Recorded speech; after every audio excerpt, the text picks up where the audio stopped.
दोस्तों नमस्कार। एक बार फिर से मेरे YouTube चैनल पर आपका स्वागत है। आशा करता हूं कि आप सभी लोग बढ़िया होंगे। तो आज की क्लास में हम क्या पढ़ने वाले हैं? आज की क्लास में हम पढ़ने वाले हैं राष्ट्रीय की आय की अवधारणाएं एवं माप, concepts and measurement of national income. तो आज की क्लास हमारी बहुत ही ज़बरदस्त होने वाली है। राष्ट्रीय आय की अवधारणाओं और माप से संबंधित आपके सारे डाउट इसी क्लास में क्लियर हो जाएंगे। तो ये जो हमारा टॉपिक है इसमें हम क्या पढ़ने वाले हैं? इसमें हम पढ़ने वाले हैं GDP, GNP, NNP, national income, घरेलू आय, निजी आय, व्यक्तिगत आय, व्यक्ति प्रयोज्य आय, इन सब के बारे में पढ़ने वाले हैं। और मैं बता देता हूँ कि हमारी ये जो क्लास है ये इकोनॉमिक्स से रिलेटेड किसी भी कंपटीशन एग्जाम के लिए बहुत ही ज़्यादा इंपॉर्टेंट है, क्योंकि यहाँ से क्वेश्चन बनते हैं। और मुख्य रूप से यूजीसी नेट इकोनॉमिक्स और आरपीएससी फर्स्ट ग्रेड इकोनॉमिक्स के लिए सबसे ज़्यादा इम्पोर्टेंट है अभी के लिए। तो हम सीधा अपनी क्लास शुरुआत करते हैं क्लास की। ये सकल घरेलू उत्पाद, ग्रोस डोमेस्टिक प्रोडक्ट। तो सकल घरेलू उत्पाद क्या होता है? तो देखिए इसमें क्या होता है, एक वर्ष में एक देश की सीमा के भीतर उत्पादित अंतिम वस्तुओं और सेवाओं के कुल बाजार मूल्यों का योग सकल घरेलू उत्पाद कहलाता है। और सकल घरेलू उत्पाद कौन सा आता है? ये जीडीपी मार्केट की प्राइस यानी बाजार कीमतों पर सकल घरेलू उत्पाद कहलाता है। तो देखिए इसमें क्या होता है, एक वर्ष की अवधि होती है, यानी एक निश्चित समय अवधि होती है, निश्चित समय अवधि होती है। और इसमें क्या होता है, एक देश की सीमा के भीतर, यानी एक देश की सीमा के भीतर ही उत्पादन होना चाहिए। देश की सीमा के बाहर जो भी उत्पादन होता है उसका इससे कोई भी लेना देना नहीं। और इसमें कौन सी वस्तुएं ली जाती है? अंतिम वस्तुएं और सेवाएं ली जाती है, यानी ऐसी वस्तुएं और सेवाएं ली जाती है जिनका सीधा उपभोक्ताओं द्वारा उपभोग किया जाता है, उन्हें अंतिम वस्तुएं कहा जाता है। और आगे क्या है, बाजार मूल्य पर गणना की जाती है। और ये इसकी विशेषता है, इसकी परिभाषा से ही निकलती है। तो देखिए जीडीपी मार्केट प्राइस की क्या विशेषता है?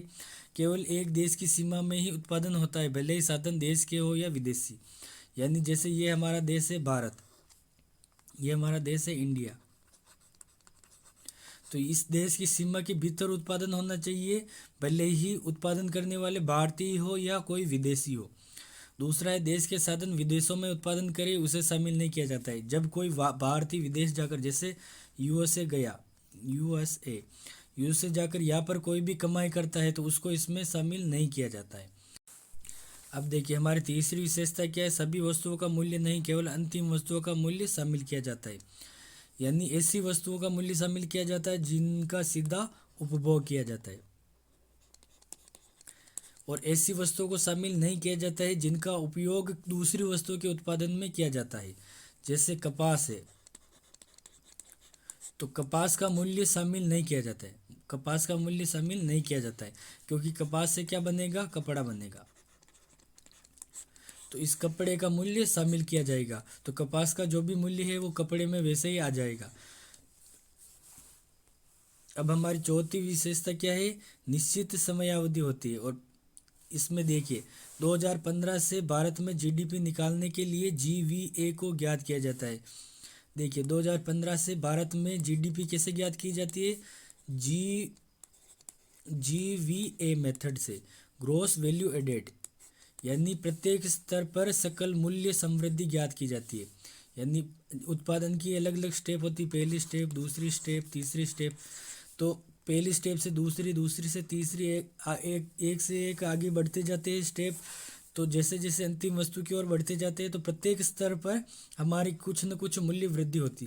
तो प्रत्येक स्तर पर हम क्या करते हैं? केवल मूल्य वृद्धि का ही योग करते हैं, तो उसे कहते हैं ग्रोस वैल्यू एडेड। तो इस मेथड से 2015 से भारत में जीडीपी निकाली जाती है। तो ये था हमारा सकल घरेलू उत्पाद। अब देखिए बाजार कीमतों पर सकल राष्ट्रीय उत्पाद, बाजार कीमतों पर सकल राष्ट्रीय उत्पाद क्या होता है? जीएनपी मार्केट प्राइस, यानी देश के साधनों द्वारा बाजार कीमतों पर कुल उत्पादन, बाजार कीमतों पर कुल उत्पादन, और एक वर्ष की अवधि में, वो भी क्या है? एक वर्ष की अवधि में। तो एक वर्ष की अवधि में देश के उत्पादन के साधनों द्वारा बाजार कीमतों पर कुल उत्पादन। अब देखिए इसमें क्या होता है, जीएनपी मार्केट प्राइस, ये क्या होता है कि इसमें जैसे हमारी जीडीपी, मार्केट प्राइस ये होती है, इसमें क्या जोड़ दिया, NIFA। NIFA क्या है, नेट इनकम फ्रॉम अब्रोड, यानी विदेशों से प्राप्त शुद्ध साधन आय। NIFA क्या है, विदेशों से प्राप्त शुद्ध साधन आय होती है। और ये कैसे ज्ञात किया जाता है, NIFA, जैसे हमारा ये देश है इंडिया और ये है USA, तो हमें क्या है, इंडिया के लिए निकालना है GNP मार्केट प्राइस। तो जो भारत के लोग USA में, जो भारत के जो लोग हैं USA में काम कर रहे हैं, USA में काम कर रहे हैं, तो उनकी जो आय होती है उसमें से क्या घटाएंगे, जो विदेशी लोग भारत में काम कर रहे हैं उनकी आय घटा दी जाती है। यानी जो बाहर लोग भारत के काम कर रहे हैं उनकी आय को जोड़ दिया जाता है और उसमें क्या घटाया जाता है, जो इंडिया में बाहर के लोग काम कर रहे हैं। तो इससे क्या आएगा, हमारा GNP मार्केट प्राइस आ जाएगा। तो देखिए, देश के साधनों द्वारा विदेशों में उत्पादन, यानी भारत के जो भी साधन हैं वो बाहर काम कर रहे हैं तो उनकी आय, और इसमें क्या घटाया जाता है, विदेशी साधनों द्वारा घरेलू देश में आय। तो ये होता है हमारा NIFA, यानी नेट इनकम फ्रॉम अब्रोड। तो ये है हमारा GNP मार्केट प्राइस का सूत्र। अब हम पढ़ते हैं साधन लागत पर राष्ट्रीय उत्पाद, GNP फैक्टर कॉस्ट। तो इससे पहले मैं कुछ आपको इम्पोर्टेंट चीज़ बता देता हूँ जो आपको ये सारी चीज़ें समझने में हेल्प करेगी। जैसे हमें क्या क्या करना है, ग्रोस से क्या करना है, नेट निकालना है, यानी सकल से क्या निकालना है, शुद्ध। तो इसमें क्या करना होगा, हमें मूल्य ह्रास घटाना है। इसमें क्या करना है, मूल्य ह्रास को माइनस करना है। कहीं पर भी हमें ग्रोस यानी सकल से क्या निकालना है, शुद्ध निकालना है, तो हमें मूल्य ह्रास माइनस करना है। ये तो हमारी पहली चीज़ होगी। दूसरी चीज़ क्या है कि हमारी जो मार्केट प्राइस है, जहाँ पर मार्केट प्राइस दिया हुआ है वहाँ से हमें कहाँ जाना है, फैक्टर कॉस्ट। कहाँ जाना है, फैक्टर कॉस्ट। तो इसमें क्या करना है, माइनस क्या करना है, अप्रत्यक्ष कर, और प्लस क्या करना है, सब्सिडी।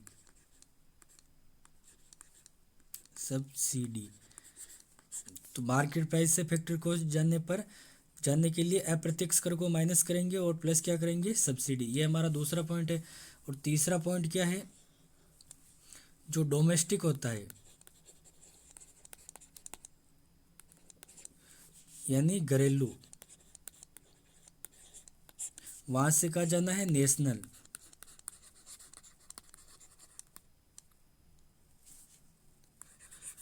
यानी राष्ट्रीय। तो जैसे घरेलू से हमें क्या जाना है, राष्ट्रीय पर। तो इसमें क्या करना है, हमें NIFA ये हमें जोड़ना है, घरेलू से राष्ट्रीय पर जाना है। तो ये तीनों पॉइंट याद रखना इम्पोर्टेंट है। यहाँ ये मतलब ये समझ लिया आपने तो ये सारी अवधारणाएं समझने में आपको काफ़ी सरलता होगी। तो अब देखिए, अब हम देखते हैं साधन लागत पर राष्ट्रीय उत्पाद यानी GNP फैक्टर कॉस्ट। तो ये क्या होता है, GNP मार्केट प्राइस। अब ये मार्केट प्राइस से कहाँ जाना है, हमें फैक्टर कॉस्ट पर जाना है। तो इसमें क्या करना है, माइनस तो अप्रत्यक्ष करना है, अप्रत्यक्ष कर, और प्लस क्या करना है, हमें सब्सिडी। GNP मार्केट प्राइस में माइनस तो करना है अप्रत्यक्ष कर और प्लस करना है सब्सिडी। तो हमारा GNP फैक्टर कॉस्ट आ जाएगा, यानी साधन लागत पर शुद्ध सकल राष्ट्रीय उत्पाद। अब देखिए, अब हम क्या इसी का दूसरा फॉर्मूला है। जैसे ये हमारा GDP मार्केट प्राइस और प्लस NIFA, और इसमें क्या है, माइनस अप्रत्यक्ष कर और प्लस सब्सिडी। तो देखिए, हमारा ये जो पहला फॉर्मूला है और ये दूसरा फॉर्मूला, ये दोनों सेम ही है। ये जो मैंने यह लिखा है, ये पहला फॉर्मूला और ये दूसरा फॉर्मूला दोनों सेम ही है। इसमें देखिए, अप्रत्यक्ष कर माइनस दोनों में कर रखा है और प्लस सब्सिडी दोनों में कर रखा है। ये तो दोनों में है, अप्रत्यक्ष कर और सब्सिडी ये दोनों में सेम है। हमारा GNP जीएनपी मार्केट प्राइस है, ये किसके बराबर होता है? जीडीपी मार्केट प्राइस प्लस एनआईएफए के बराबर होता है, जो हमने पिछली स्लाइड में ही पढ़ा है। देखिए ये है कि जीएनपी मार्केट प्राइस किसके बराबर होता है? जीडीपी मार्केट प्राइस प्लस एनआईएफए के बराबर होता है। तो इसी को मैंने वहाँ पर कर लिया है। तो ये हमारा दूसरा फॉर्मूला है। अब हम पढ़ते हैं बाजार कीमत पर शुद्ध राष्ट्रीय उत्पाद यानी एनएनपी फैक्टर कॉस्ट। बाजार कीमत पर शुद्ध राष्ट्रीय उत्पाद NNP market price, NNP market price, ये हमें ज्ञात करना है।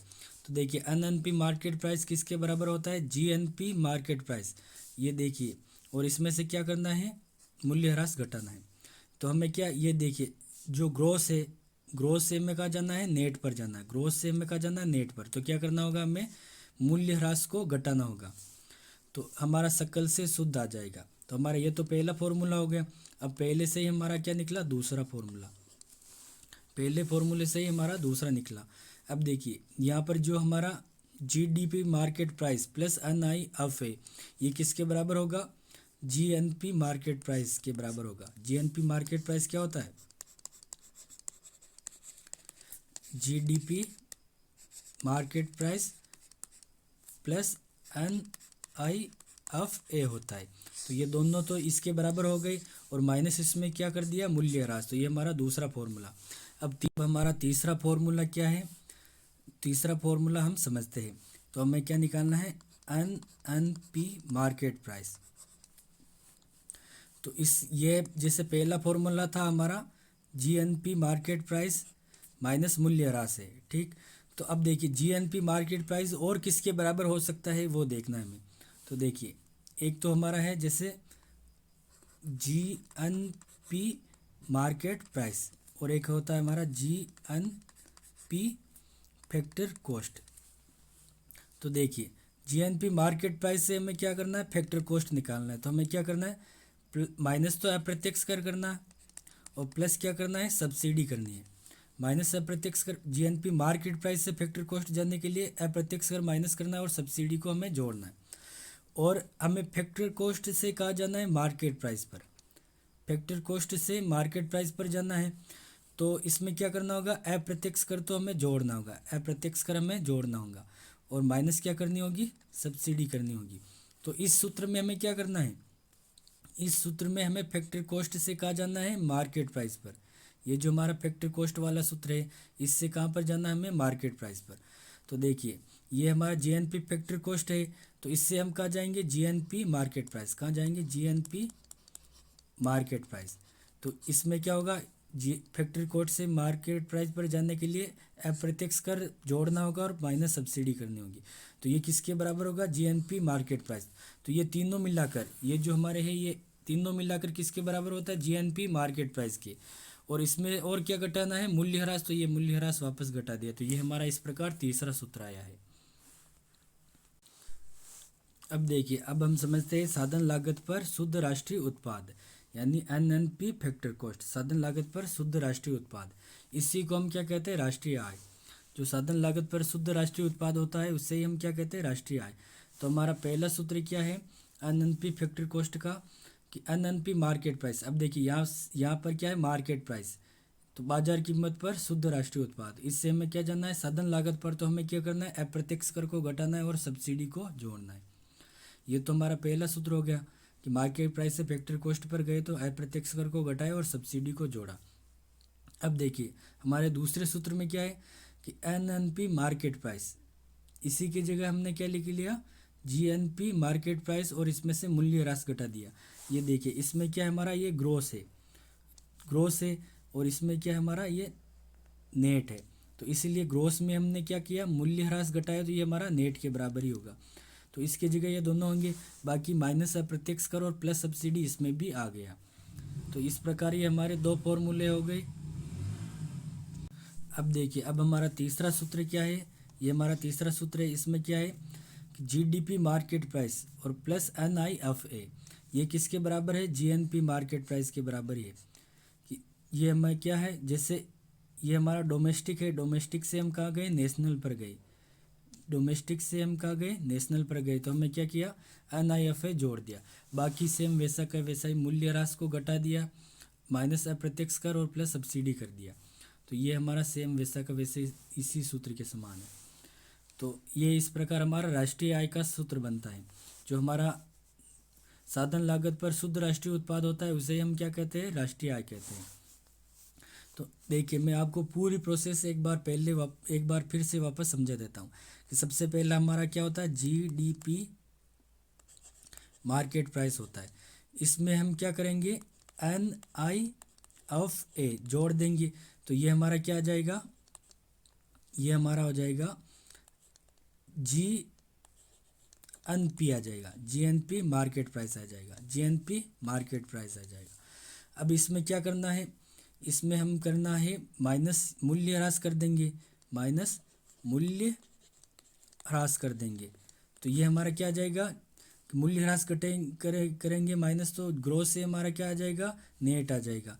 तो NNP मार्केट प्राइस आ जाएगा, NNP मार्केट प्राइस आ जाएगा। अब हमें क्या करना है, मार्केट प्राइस से कहाँ जाना है, मार्केट प्राइस से हमें जाना है फैक्टर कॉस्ट। तो इसमें क्या करना है, माइनस अप्रत्यक्ष कर और प्लस क्या करना है, सब्सिडी करनी है। तो इसमें क्या आ जाएगा, मार्केट प्राइस की जगह क्या आ जाएगा, factor cost, NNP factor cost आ जाएगा। तो इसी को हम क्या कहते हैं, राष्ट्रीय आय। इसी को हम कहते हैं राष्ट्रीय आय।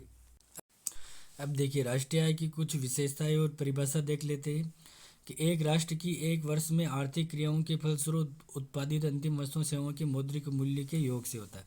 इसमें क्या होता है, जो एक देश के उत्पादन, एक देश है उसके उत्पादन के जो भी साधन हैं उनके द्वारा उत्पादित सभी अंतिम वस्तुओं और सेवाओं के मौद्रिक मूल्य का योग किया जाता है। अब इसमें उत्पादन के साधन देश के ही होने चाहिए, जैसे ये भारत है। अब भारत के उत्पादन के साधन चाहे भारत में उत्पादन करे, चाहे पाकिस्तान में या अमेरिका में उत्पादन करे, कहीं पर भी हो, उनकी जो आय होती है वो राष्ट्रीय आय में सम्मिलित की जाती है, क्योंकि वे भारत के साधन हैं। और जो भी विदेशी साधन है उनकी आय को माइनस कर दिया जाता है। और देखिए राष्ट्रीय आय की गणना किस पर की जाती है, साधन लागत पर। किस पर की जाती है, साधन लागत पर की जाती है। अब देखिए इसमें विदेशों से अर्जित साधन आय को भी सम्मिलित किया जाता है, जिसको हम किस रूप में देखते हैं, NIFA net income from abroad. अब देखिए राष्ट्रीय आय को मुद्रा के रूप में मापा जाता है और हस्तांतरण भुगतान को सम्मिलित नहीं किया जाता है। हस्तांतरण भुगतान जैसे पेंशन, वजीफा, भत्ता, इनको सम्मिलित नहीं किया जाता। ये इंपॉर्टेंट पॉइंट है। तो ये थी हमारी राष्ट्रीय आय की कुछ विशेषताएं। अब हम देखते हैं घरेलू आय। अब देखिए घरेलू आय किसके बराबर होता है, घरेलू आय मतलब क्या है, डोमेस्टिक इनकम, साधन लागत पर शुद्ध घरेलू उत्पाद, साधन लागत पर शुद्ध घरेलू उत्पाद यानी NDP फैक्टर कॉस्ट। तो घरेलू आय या साधन लागत पर शुद्ध घरेलू उत्पाद क्या होता है, तो इसमें क्या होता है, घरेलू आय में राष्ट्रीय आय में से विदेशों से प्राप्त शुद्ध साधन आय को घटा दिया जाता है, national income minus NIFA net income from abroad, इसको घटा दिया जाता है। तो हमारे क्या आता है, NDP फैक्टर कॉस्ट आता है। अब देखिए राष्ट्रीय आय में तो हमारा क्या है, NIFA शामिल होता है, यानी विदेशों से प्राप्त शुद्ध साधन आय सम्मिलित होती है, लेकिन जो हमारा NDP फैक्टर कॉस्ट या घरेलू आय में इसमें शामिल नहीं होती है। इसमें ये ध्यान रखना है हमें। तो देखिए इसमें हमारा ये तो हमारा पहला सूत्र हो गया। अब इसके सूत्र निकालते हैं। हमें क्या निकालना है, NDP फैक्टर कॉस्ट निकालना है। तो हम GDP से निकालते हैं। जैसे हमारा है GDP मार्केट प्राइस, इसमें से अगर हम माइनस क्या कर दें, मूल्य ह्रास, तो मूल्य ह्रास करेंगे तो क्या आएगा, जी से हमारा क्या आ जाएगा, अन आ जाएगा। क्या आ जाएगा, NDP ये आ जाएगा। और अब NDP मार्केट प्राइस आ जाएगा। और अब इसमें हमें क्या करना है, हमें निकालना है, जैसे अन तो हमारा आ गया है, NDP तो हमारा आ गया। अब हमें क्या करना है, मार्केट प्राइस से फैक्टर कॉस्ट पर जाना है। तो मार्केट प्राइस से फैक्टर कॉस्ट पर जाने के लिए क्या करना चाहिए, माइनस तो अप्रत्यक्ष कर करना है कर, और प्लस क्या करनी है, सब्सिडी।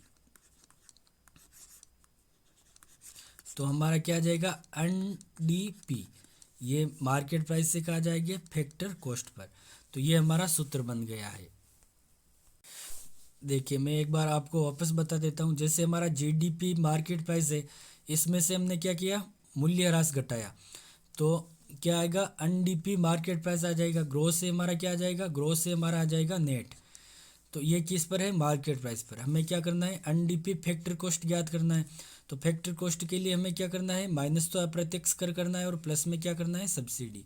तो ये हमारा एनडीपी फैक्टर कॉस्ट आ जाएगा। तो एनडीपी फैक्टर कॉस्ट का सूत्र क्या हो गया, जीडीपी मार्केट प्राइस माइनस मूल्य ह्रास माइनस अप्रत्यक्ष कर प्लस सब्सिडी हो गया, जो कि हमारा ये सूत्र हो गया। अब हम किससे निकालते हैं, अब हम निकालते हैं GNP market price. GNP market price से हमें क्या निकालना है, एनडीपी फैक्टर कॉस्ट निकालना है। अब देखिए जीएनपी मार्केट प्राइस है, अब ये देखिए इसमें तो क्या है, डी यानी डोमेस्टिक, डोमेस्टिक है, और इसमें हमारा क्या है, एन यानी नेशनल। अब हम क्या क्या करना है, नेशनल से हमें कहाँ पर जाना है, डोमेस्टिक पर। तो इसमें क्या करना होगा हमें, इसमें हमें करना होगा minus N I F A, क्योंकि इसमें तो हमारा विदेशों से प्राप्त शुद्ध साधन आय सम्मिलित होती है, जबकि इसमें हमारी सम्मिलित नहीं होती, तो इसको हम घटा लेंगे। तो जैसे जीएनपी मार्केट प्राइस में से एन आई एफ ए घटा दिया, तो ये हमारा किसके बराबर आ जाएगा, जीडीपी मार्केट प्राइस आ जाएगा।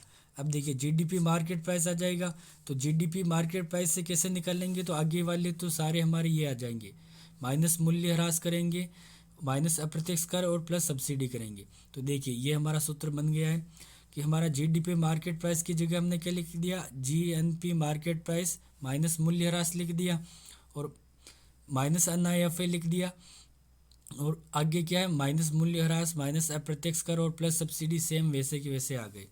तो ये हमारा बन गया तीसरा सूत्र। पहला सूत्र तो ये हमारा ये था, दूसरा सूत्र ये है, दूसरा सूत्र हमारा ये है, और तीसरा सूत्र ये है। अब हमें चौथा सूत्र देखना है। अब हम देखते हैं जीएनपी फैक्टर कॉस्ट से कैसे निकालते हैं। देखिए जीएनपी फैक्टर कॉस्ट से निकालना है। तो देखिए हमारा ये जीएनपी फैक्टर कॉस्ट है, तो अब देखिए यहाँ पर भी हमारा नेशनल है, तो नेशनल से हमें कहाँ पर जाना है, डोमेस्टिक पर जाना है, यानी यहाँ डी का मतलब क्या होता है, डोमेस्टिक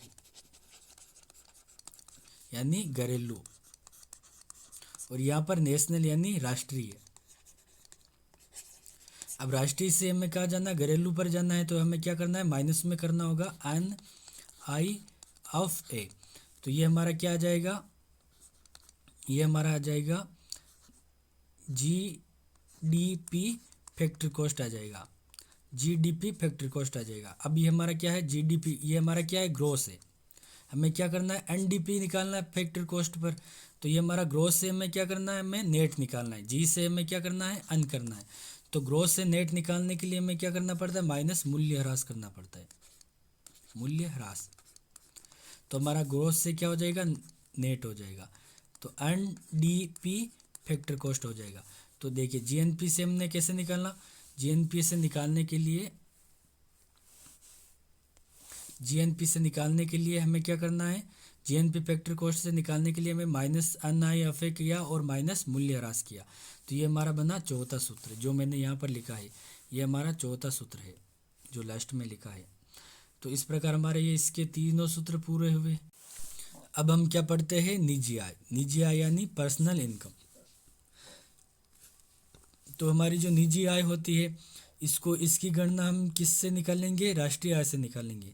तो पर्सनल इनकम क्या होगी, हमारी जो राष्ट्रीय आय होती है, नेशनल इनकम। नेशनल इनकम को हम क्या लिखेंगे, एनएनपी फैक्टर कॉस्ट भी लिख सकते हैं। तो इसमें क्या करेंगे, अंतरण भुगतान जोड़ेंगे। क्या करेंगे, अंतरण भुगतान, क्योंकि ये निजी व्यक्तियों को मिलती है अंतरण भुगतान। अब देखिए राष्ट्रीय आय में जो है ना, हमारा अंतरण भुगतान शामिल नहीं होता, लेकिन निजी आय में सम्मिलित होता है, ये ध्यान रखना है। और इसमें क्या जोड़ना है, सार्वजनिक ऋण पर ब्याज, सार्वजनिक ऋणों पर ब्याज, यह भी हमारा राष्ट्रीय आय में सम्मिलित नहीं होता है, लेकिन इसमें निजी आय में सम्मिलित किया जाता है। और इसमें घटाना क्या है, सामाजिक सुरक्षा पर अंशदान, सामाजिक सुरक्षा पर अंशदान, यानी सामाजिक सुरक्षा के लिए जो निजी व्यक्ति सरकार को अंशदान देते हैं वो इसमें सम्मिलित नहीं किया जाता है, क्योंकि वो घट जाता है, सरकार को मिलता है वह। तो अब देखिए और क्या घटाना है, सरकारी विभागों व उद्यमों को आय, उद्यमों से आय, सरकारी विभागों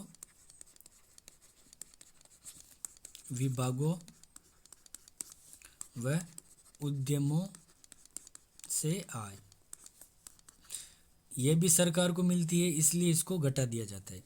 तो राष्ट्रीय आय में से क्या घटाना है, अंतरण भुगतान, राष्ट्रीय आय में अंतरण भुगतान जोड़ना है, क्योंकि इसको राष्ट्रीय आय में पहले सम्मिलित नहीं किया जाता है। और सार्वजनिक ऋणों पर ब्याज को भी जोड़ना है। अब देखिए घटाना क्या है, घटाना है सामाजिक सुरक्षा पर अंशदान, क्योंकि ये निजी व्यक्तियों से सरकार को मिलता है। और सरकारी विभागों व उद्यमों से आय, ये भी सरकार को मिलता है। तो इस प्रकार ये हमारी निजी आय पूरी हुई। अब हम देखते हैं व्यक्तिगत आय और राष्ट्रीय आय में क्या अंतर है। तो देखिए राष्ट्रीय आय यानी नेशनल इनकम और व्यक्तिगत आय यानी पर्सनल इनकम। राष्ट्रीय आय इसका संबंध सार्वजनिक तथा निजी क्षेत्र की आय से होता है। अब देखिए राष्ट्रीय आय में सार्वजनिक क्षेत्र की आय यानी सरकारी आय और निजी आय दोनों सम्मिलित होते हैं, जबकि व्यक्तिगत आय में सरकारी क्षेत्र की आय को शामिल नहीं किया जाता है। ये एक प्राप्ति की धारणा है और इसमें सरकारी क्षेत्र की आय को सम्मिलित नहीं किया जाता। जो भी सरकार को मिलता है उसको सबको घटा दिया जाता है। इसमें हस्तांतरण आय शामिल नहीं होती, ये हमने पहले भी पढ़ा है। इसमें हस्तांतरण भुगतान को शामिल नहीं किया जाता है, जबकि इसमें परिवारों और व्यक्तियों की हस्तांतरण आय सम्मिलित की जाती है, व्यक्तिगत आय में सम्मिलित की जाती है। इसमें राष्ट्रीय ऋणों पर ब्याज शामिल नहीं होता है। राष्ट्रीय ऋणों पर जो भी ब्याज मिलते हैं, मतलब सरकार जो भी ऋण लेते हैं उस पर जो ब्याज होता है वो इसमें शामिल नहीं किया जाता है, जबकि इसमें व्यक्तिगत आय में शामिल किया जाता है, क्योंकि ये निजी व्यक्तियों को मिलता है। इसमें निगम कर तथा निगम बचतें शामिल होती है। इसमें निगम कर सम्मिलित होते हैं, क्योंकि ये किसको प्राप्त होते हैं, सरकार को मिलते हैं, इसलिए इसको निगम कर और निगम बचतें शामिल होती है। जबकि इसमें व्यक्तिगत आय में दोनों शामिल नहीं किए जाते। तो ये दोनों में अंतर है। अब देखिए व्यक्तिगत आय और व्यक्तिगत प्रयोज्य आय देख लेते हैं। तो व्यक्तिगत आय क्या होती है, निजी आय जो हमारी होती है, जो हमने पिछले पेज पर पढ़ा है। तो निजी आय में अवितरित निगम लाभ को घटा देंगे और लाभ कर को भी घटा देंगे। तो अवितरित निगम लाभ और लाभ कर ये दोनों घटा देंगे, तो ये हमारी क्या आ जाएगी, व्यक्तिगत यानी पर्सनल इनकम आ जाएगी। अब देखिए व्यक्तिगत प्रयोज्य आय यानी ऐसी आय जो लोग खर्च कर सकते हैं। तो इसमें क्या करना है, जो हमारी व्यक्तिगत आय उसमें हमें क्या करना है, माइनस कर देना, हमें प्रत्यक्ष कर डायरेक्ट टैक्स घटा देंगे तो हमारी व्यक्तिगत प्रयोज्य आय आ जाएगी। तो इस प्रकार हमारी राष्ट्रीय आय की सभी अवधारणाएं पूरी हुई। और आशा करता हूँ कि क्लास आपको अच्छी लगी होगी और आप वीडियो को चैनल करना सब्सक्राइब करना ना भूलें चैनल को।